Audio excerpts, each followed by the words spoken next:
خزانہ جناب اسحاق ڈار کا بی بی سی کے ہارٹ ٹاک پروگرام میں انٹرویو، یہ اس لیے بھی اہم ہے کہ جناب اسحاق ڈار کا یہ پہلا انڈیپینڈنٹ کسی معتبر ویسٹرن میڈیا کے دوران یہ انٹرویو ہے، جو کہ پہلا انٹرویو پچھلے 3 سال میں انہوں نے دیا ہے۔ اس انٹرویو کی اہمیت بھی یہ ہے کہ اس میں براہ راست سوالات پوچھے گئے، جیسا کہ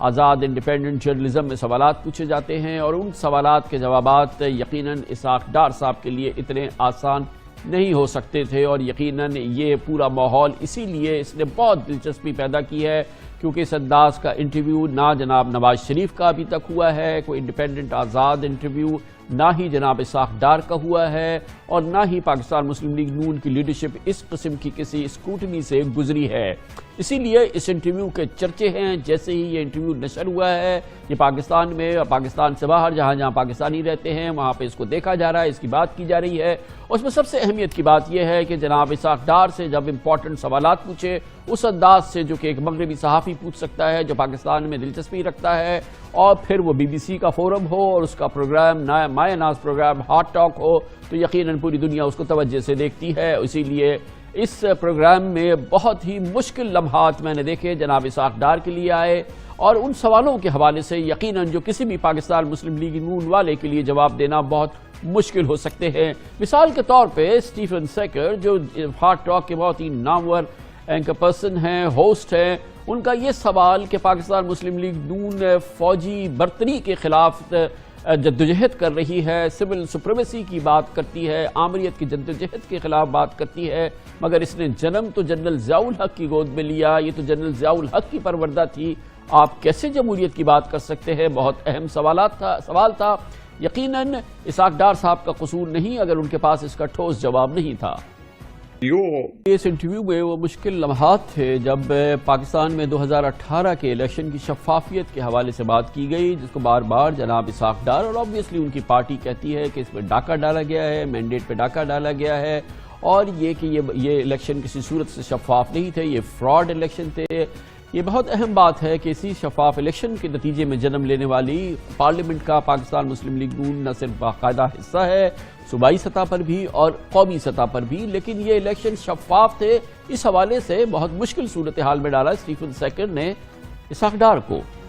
بہت اہم بات تھی اس دوران جناب اسحاق ڈار سے ذاتی سوالات بھی کیے گئے، ان کی جائیدادوں کے حوالے سے، ان کے خاندان کی جائیداد کے حوالے سے۔ اسحاق ڈار صاحب کا کہنا تھا کہ پوری دنیا میں ان کے پاس صرف ایک جائیداد ہے۔ سوالوں کے جواب میں انہوں نے کہا کہ ان کے بیٹے کے پاس دبئی میں ایک ولا ہے۔ یقیناً ذاتی جائیداد کے حوالے سے، ان کے ٹیکس ریٹرنز کے حوالے سے اسٹیفن سیکر کی کوشش تھی کہ اسحاق ڈار کو کارنر کریں۔ اسحاق ڈار صاحب جو پچھلے 3 سال سے لندن میں مقیم ہیں، اپنی صحت کے حوالے سے ان کا کہنا یہ ہے کہ وہ لندن میں اپنی صحت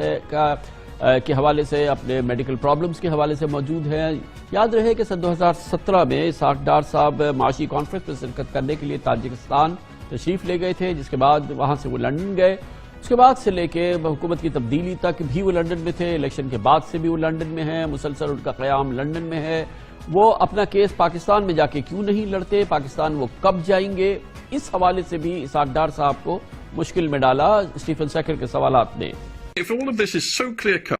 امریکہ میں صدر ٹرمپ کے الیکشن ہارنے کے بعد اور بائیڈن ایڈمنسٹریشن کی آمد کے ساتھ اس پس منظر میں خلیج ممالک کے، خاص طور پہ چند عرب ممالک کے اسرائیل کے ساتھ تعلقات میں بہتری، سفارتی تعلقات کا قیام ایک نئے ماحول کو، نئی جیو اسٹریٹجک ریئلٹی کو جنم دے رہا ہے، اور اسی کے ساتھ ساتھ ایران اور اسرائیل کشیدگی بڑھتی جا رہی ہے، مشرق وسطیٰ میں ایک نئی کیفیت بن رہی ہے۔ اس سے قبل امریکہ کی ٹرمپ انتظامیہ بھی امریکہ کی عسکری اور ایران کی عسکری، جوہری اور اقتصادی ناکہ بندی کے لیے پیش تھی، اور اپنے آپ کو صدر ٹرمپ نے امریکہ کو اس معاہدے سے علیحدہ کر لیا تھا جو دنیا کی 5 بڑی قوتوں نے ایران کے ساتھ کیا تھا، اس کی جوہری قوت کو محدود کرنے کے لیے، اور اس کے ساتھ ساتھ ایران پر عائد پابندیاں ختم کی گئی تھیں۔ صدر ٹرمپ نے آتے ہی اپنے آپ کو نہ صرف اس معاہدے سے علیحدہ کر لیا بلکہ ایران پر نئی سخت پابندیاں لگا دی۔ اسی پس منظر میں ایران کے ایٹمی پروگرام کے بانی سائنسدان محسن فخریزادی کی تہران میں ٹارگٹ کلنگ کے بعد ایران اسرائیل چپقلش انتہا پر پہنچ گئی ہے۔ اس قتل کے چند گھنٹے بعد ایرانی وزیر خارجہ جواد ظریف نے ٹویٹ کی کہ محسن فخری کی قتل میں اسرائیلی موساد ملوث ہے اور اس کے ٹھوس شواہد ہیں۔ 3 دن سے ایران اور اسرائیل کے سفارتی اور دفاعی حکام کے درمیان شدید بیان بازی کا سلسلہ جاری ہے، لیکن کسی جانب سے براہ راست جنگ کی بات نہیں کی گئی ہے۔ ایران کے صدر حسن روحانی نے ایٹمی سائنسدان محسن فخرزادی کے قتل کا الزام اسرائیل پر عائد کیا اور کہا کہ ایران جلد بازی کے بجائے اس قتل کا بدلہ صحیح وقت پر لے گا۔ یہ بھی حقیقت ہے کہ ایران اور اسرائیل کی آج تک براہ راست فوجی جھڑپ نہیں ہوئی ہے، لیکن اسرائیل کو نشانہ بنانے والی تنظیموں نے، جس میں حزب اللہ اور حماس شامل ہیں، اس کو ایران کی مکمل حمایت حاصل ہے۔ اسرائیل بھی گزشتہ 5 سال سے ایران کے ساتھ ایک شیڈو وار لڑ رہا ہے، اور تاکہ تہران کو لبنان، شام اور عراق اور غزہ میں پراکسیز کے ذریعے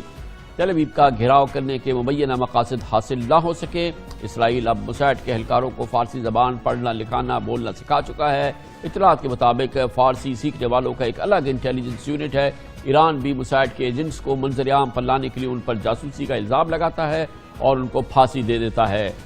2010 سے 2012 کے درمیان ایران کے 4 ایٹمی سائنسدان ہلاک ہو چکے ہیں۔ ایران نے ان چاروں کی ہلاکت کا الزام اسرائیل اور موساد پر لگایا۔ اہم بات یہ بھی ہے کہ اپریل 2018 میں اسرائیلی وزیر اعظم بنجامن نیتن نے یہ انکشاف کیا کہ ایرانی ایٹمی پروگرام کے حوالے سے اسرائیل نے اس خفیہ آپریشن کیا ہے، اور اس کی تمام دستاویزات جو کئی ٹنز پر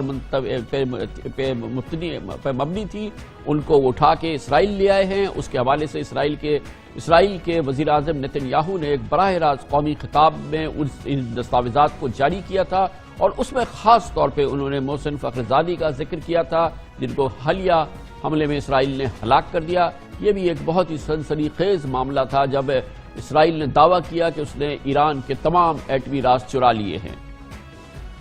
بنجامن نیتن کی یہ الفاظ اب ان کی باز گشت بار بار سنائی دے رہی ہے، کیونکہ پھر حالیہ دنوں میں ہم نے دیکھا کہ اسرائیل موساد نے محسن فخرزادی کو نشانہ بنایا تہران کے باہر اور ان کو ہلاک کر دیا ہے۔ اس سے پس منظر میں یہ بھی بہت اہم بات ہے کہ یہ ماحول چل رہا ہے پچھلے 3 مہینوں میں 3 عرب ریاستیں، متحدہ عرب امارات، بحرین اور سوڈان اسرائیل کو تسلیم کر چکی ہیں۔ اس دوران عالمی میڈیا میں بھرمار رہی خبروں کی بنجامن نیتن یاہو کی سعودی عرب کے دورے اور معاف کیجیے